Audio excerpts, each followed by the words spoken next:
I'm an 18-year-old guy named Jake, and I want to share my complicated story about my relationship with my stepmom, Megan, who's 40. It's been a difficult journey, especially now that I'm facing potential changes to my future because of her actions. To give you some context, my parents divorced when I was 10. It was an incredibly tough time for me. I remember feeling torn between two homes, struggling to adapt to the changes in my life. After the divorce, my dad eventually married Megan when I was 14. She brought her two kids, Jack, 16, and Emma, 13, into our family. From the beginning, I felt that the family dynamics were strained. Megan tried to act like we were one big happy family, but I never felt like I truly belonged.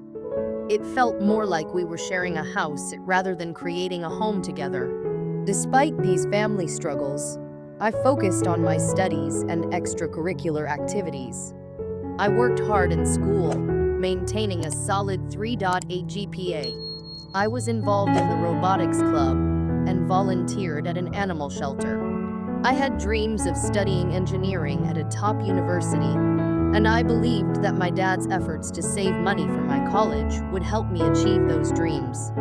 A few months ago, my dad finally revealed the college fund he had been saving for me since I was born. When he told me about it, I was elated. This news filled me with hope and excitement for my future. We spent hours discussing my college options, and for a brief moment, it felt like my dreams were within reach. However, everything changed when Megan discovered the college fund. Initially, she shared her own college experience, explaining how she worked hard and took out loans to pay for her education. I thought she was simply reminiscing, but then her tone shifted. She began making remarks that implied I didn't deserve the money my dad had saved for me. Comments like, "With all that money just handed to you," and the way she looked at me when she spoke about those who work multiple jobs for their education stung deeply. It felt like she was suggesting that I was taking the easy way out, and that my dad's sacrifices didn't mean much in the grand scheme of things. Things escalated when Megan began discussing the fund with my dad. She suggested that I should learn the value of hard work and maybe take out loans like she did. I overheard her telling my dad that giving me all that money might make me lazy. It was heartbreaking to hear him entertain her thoughts.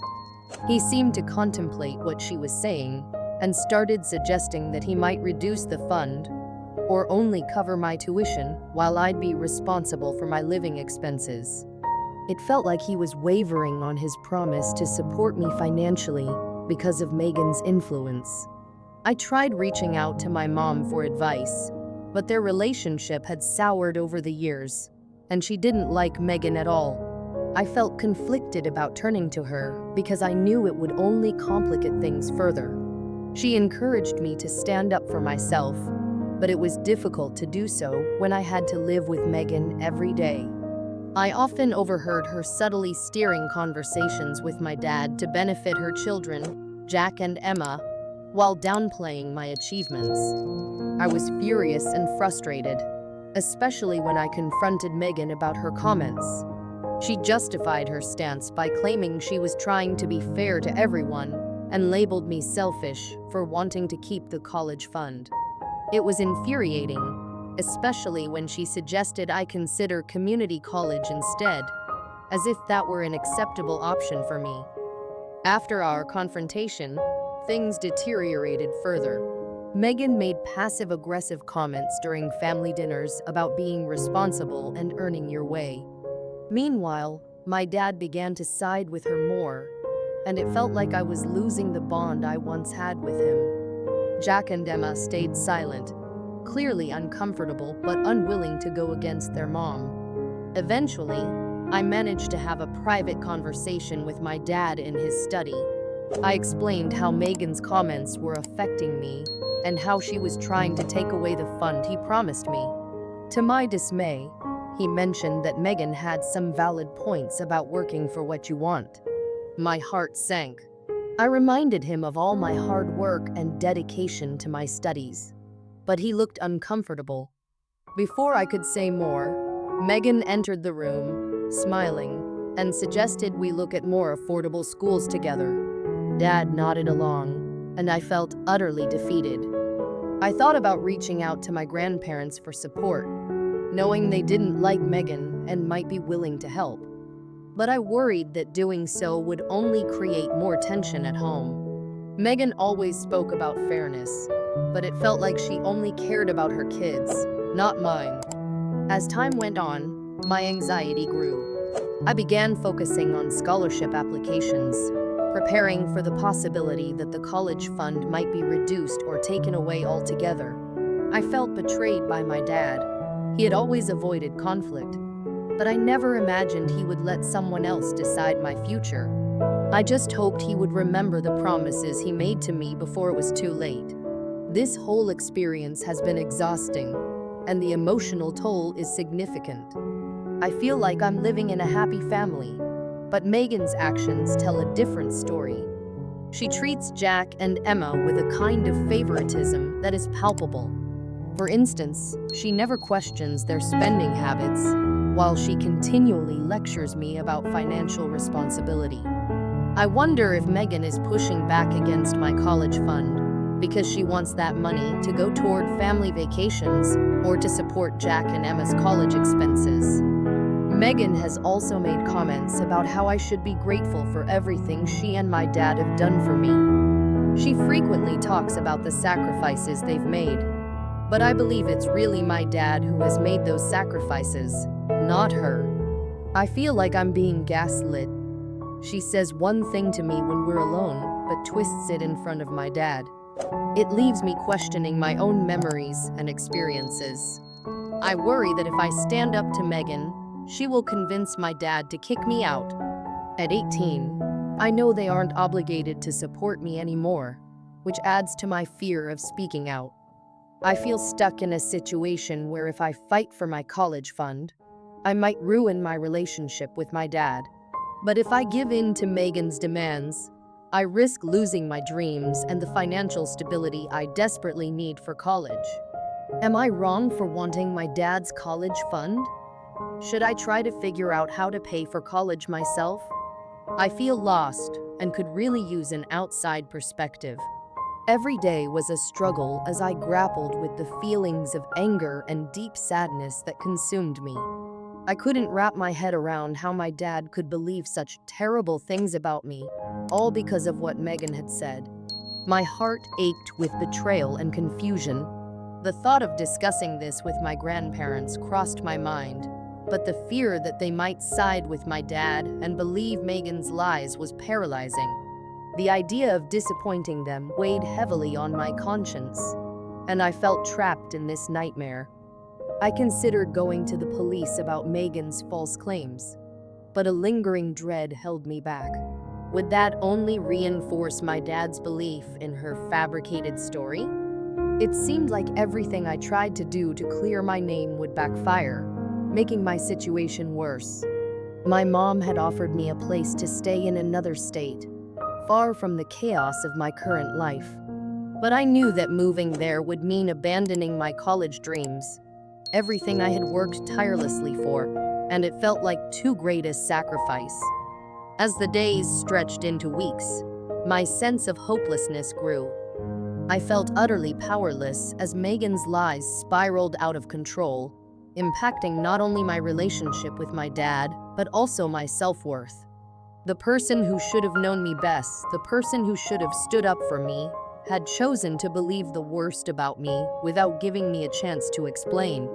This was a wound that cut deep, leaving me feeling isolated and misunderstood. In the quiet moments, I replayed my interactions with Megan, trying to pinpoint where her web of lies began. Was it the anger I had shown her during our last confrontation that sparked her revenge? Or had she concocted this plan all along, fueled by her need for control? The very thought of her cruelty made me feel nauseated. My college fund loomed over me like a dark cloud, casting doubt on my future. Would Megan try to siphon that money for her own benefit, leveraging my father's grief and confusion? With Mike's encouragement, I finally mustered the courage to seek a part-time jobs at a local grocery store. It felt like a small step, but every dollar I earned relieved some of the financial stress weighing on my shoulders. Still, every time I thought about my situation, I was overwhelmed by a wave of anger and hurt. I had always prided myself on doing the right thing, working hard, staying out of trouble, and striving to make my parents proud. Yet, in the span of a single weekend, everything I had worked for had been torn apart by one person's lies. Despite the turmoil, I found a flicker of determination growing within me. I was not going to let Megan's false accusations dictate my life any longer. I started journaling my thoughts, pouring out my despair and hopes onto the pages. Writing became my refuge, helping me to process my feelings and devise a plan for the future. I clung to the hope that the truth would eventually come to light, and my dad would come to understand how deeply Megan had manipulated him. Then, out of the blue, I received a call from my grandparents. Normally, I didn't answer unknown numbers, but something compelled me to pick up this time. Hearing my grandmother's worried voice filled me with concern. She asked if I was safe and okay, and my heart dropped. I felt a rush of fear that Megan's lies had spread beyond our immediate family. Would my grandparents view me with disappointment, just like my dad did? But as my grandmother continued to speak, I sensed a shift in her tone. Unlike my dad, who had jumped to conclusions, they were skeptical. They knew me well, and something about Dad's version of events didn't sit right with them. They called not to judge me, but to understand. For the first time in weeks, I felt a spark of hope igniting within me. I took a deep breath and decided to share everything: the college fund, the arguments with Megan, and how she had manipulated our family dynamics with her lies. As I laid bare my truth, I could feel their disbelief growing with every word. My grandparents were shocked, confused, then ultimately angry at what had transpired. They asked questions, eager to understand, and mostly they listened intently. When I finished sharing my story, my grandfather's voice was thick with emotion as he expressed disbelief at my dad's actions. He assured me that they believed me completely and knew I would never do what Megan accused me of. Then came the unexpected news. They were going to confront my dad. Panic surged through me at the thought. What if this made things worse? But they were resolute. They couldn't stand by and watch my dad ruin our relationship over lies. They promised to call me back after their conversation. The hours leading up to their call were agonizing. I tried to distract myself with work, but anxiety gripped me. When my phone finally rang, I answered with bated breath. My grandfather explained that their conversation with Dad had escalated. Initially, he defended Megan, but they pressed him, questioning how he could believe such awful things about his own son. Eventually, they issued him an ultimatum. If he didn't rectify the situation and at least listen to my side, they would change their will. All their assets, which he assumed would go to him, would instead go to me. I was stunned. I had never thought of using inheritance as leverage, but knowing they would do this to make my dad see reason filled me with hope. My grandparents assured me they would always stand by me. They even offered me a place to stay while I navigated my college situation. They were willing to hire a lawyer if necessary to protect me from any more false accusations from Megan. My heart raced at the thought of reuniting with my grandparents, who believed in me despite everything that had happened. As we ended the call, I realized that while the road ahead wouldn't be easy, for the first time in weeks, I felt hopeful. I had a support system, and I was determined to take back control of my life and my future. Now, we are set to meet this Saturday. I don't know what will happen, but I believe the truth will eventually emerge. I hope my dad can see through the lies and understand the hurt he has caused. Thank you to everyone who has supported me during this tumultuous time. I'll keep you updated as things unfold. As I wait, I'm filled with anticipation, hoping Dad will reach out and truly listen to the truth. I plan to share another update soon. Until then, wish me luck. I have a feeling I'm going to need it. The most frustrating part is how Megan continues to manipulate those around her. She has told my siblings, Jack and Emma, that my dad is trying to steal her baby and that he's abusive, urging them to testify against him in the divorce. She reached out to family friends, painting herself as a misunderstood wife who made a mistake but deserves a second chance. She even called me, crying, saying she never meant for things to get this far and was just scared and confused. She tried to convince me that if I told Dad I forgave her, we could all be a family again. The manipulation was so obvious it was almost laughable, yet it still made me feel sick. Jack and Emma are caught in the middle of this chaos. They've been spending more time with my dad recently, unaware that their parents were rekindling their relationship behind his back. When the truth finally surfaced, they were devastated. They reached out to me and Dad, apologizing for not supporting me and explaining that Megan had lied to them about me too.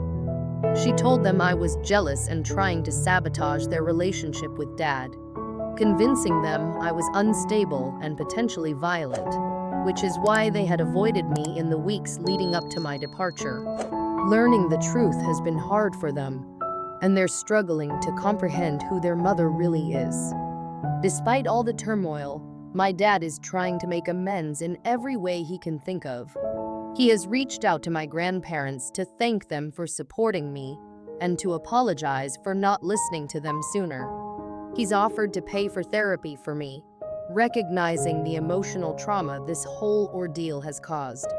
He's also attempting to make things right with my mom, acknowledging that his poor choices have unfairly burdened her.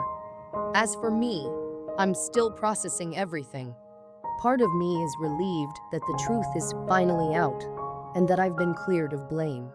My dad finally believes me, but I'm also filled with anger. Angry that it took this betrayal for him to see the truth, and frustrated that I had to endure months of pain and uncertainty because he couldn't trust his own son over a woman he barely knew. I've moved back home into my old room, which feels strange given everything that has happened. My dad and I are walking on eggshells around each other, both unsure how to rebuild our relationship. We're going to start family therapy soon, hoping to work through the hurt and mistrust that has developed. My college plans are back on track. Dad has promised to do whatever it takes to ensure I can attend my dream school, and I'm cautiously optimistic about the future. My grandparents have been incredibly supportive, offering both emotional and financial help if I need it. The legal battles are far from over. Megan is fighting hard for every penny she can get, dragging out the divorce proceedings with constant demands and accusations. Her lawyer has tried to portray her as a devoted wife and stepmother who made a one-time mistake, but the evidence of her manipulative behavior is damaging her case. Dad's lawyer is pushing for a fair but firm settlement, considering Megan's infidelity and the premeditated nature of her actions. It seems unlikely she'll get the windfall she hoped for, as the judge seems inclined to award her only the minimum required by law, which is a small victory amid this mess. There's also the possibility of criminal charges. The lawyer has suggested that Megan's actions might count as fraud, given the level of financial manipulation involved. It's a complicated legal area, and Dad is still deciding whether to pursue this route or just focus on finalizing the divorce and moving on with our lives. Megan's ex isn't getting away scot-free either. His involvement in the affair and manipulation has come to light, and he's facing his own legal troubles. His current wife, yes, he was married the whole time, has filed for divorce, and there are rumors his company may fire him due to the scandal. While it's a small consolation, it feels like some form of justice. As I write this update, I'm struck by how quickly one person's lies can unravel an entire family. Despite everything, I'm hopeful that my dad and I will emerge stronger from this experience. For now, I'm focusing on rebuilding my relationship with him and creating a healthy, open line of communication between us. Moving forward, I want to focus on rebuilding my relationship with my dad and forging my path in life. I'm determined to turn this pain into strength. I want to become someone who stands up for the truth, no matter how difficult it is. While it's hard to imagine now, I hope this experience will ultimately bring my dad and me closer together, allowing us to navigate this difficult time as a family. For now, I'm taking things one day at a time, cherishing the moments of laughter and connection. No matter how small, my family may be fractured, but I believe healing is possible. Thank you all for your support during this tumultuous journey. I'll keep you updated as we move through the challenges ahead.